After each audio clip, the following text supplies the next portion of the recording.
ഇന്ത്യയും ന്യൂസിലാൻഡും തമ്മിലുള്ള സ്വതന്ത്ര വ്യാപാര കരാർ യാഥാർത്ഥ്യമായി. ഡൽഹിയിൽ നടന്ന ചടങ്ങിൽ കേന്ദ്ര വാണിജ്യമന്ത്രി പീയൂഷ് ഗോയൽ, ന്യൂസിലാൻഡ് വാണിജ്യമന്ത്രി ടോഡ് മക്ലെ എന്നിവർ കരാറിൽ ഒപ്പുവച്ചു. ഇന്ത്യ ന്യൂസിലാൻഡ് വ്യാപാര കരാർ വളർച്ചയുടെ പുതിയ വഴികൾ തുറക്കുമെന്ന് പ്രധാനമന്ത്രി നരേന്ദ്രമോദി എക്സിൽ കുറിച്ചു. യൂറോപ്യൻ യൂണിയനും അമേരിക്കയുമായുള്ള വ്യാപാര കരാറുകൾക്ക് പിറകെ ഇന്ത്യ ന്യൂസിലാൻഡുമായും സ്വതന്ത്ര വ്യാപാര കരാർ ഒപ്പുവെച്ചു. ഡൽഹിയിൽ ഭാരത് മണ്ഡപത്തിൽ നടന്ന ചടങ്ങിൽ കേന്ദ്ര വാണിജ്യമന്ത്രി പീയൂഷ് ഗോയൽ, ന്യൂസിലാൻഡ് വാണിജ്യമന്ത്രി ടോഡ് മക്ലെ എന്നിവർ കരാറിൽ ഒപ്പുവെച്ചു.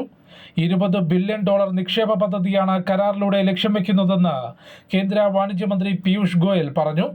കർഷകർ, യുവാക്കൾ, സംരംഭകർ എന്നിവർക്ക് കരാർ ഗുണം ചെയ്യുമെന്നും കൂടുതൽ നിക്ഷേപം ഇന്ത്യയിലെത്തുമെന്നും അദ്ദേഹം വ്യക്തമാക്കി. The signing of the India-New Zealand Free Trade Agreement reflects our strengthening economic partnership and a convergence of values, trust, and shared ambition between two vibrant democracies. കരാർ പ്രകാരം ഇന്ത്യ കയറ്റുമതി ചെയ്യുന്ന ഉൽപ്പന്നങ്ങൾക്ക് ന്യൂസിലാൻഡിൽ 100% നികുതി ഇളവ് ലഭിക്കും. മരുന്ന്, വസ്ത്രം ഉൾപ്പെടെ 8000-ലധികം ഉൽപ്പന്നങ്ങൾക്കാണ് നികുതി ഇളവ് ലഭ്യമാവുക. ന്യൂസിലാൻഡിൽ നിന്ന് ഇന്ത്യയിലേക്കുള്ള ഇറക്കുമതിക്ക് 95% നികുതി ഇളവ് നൽകും.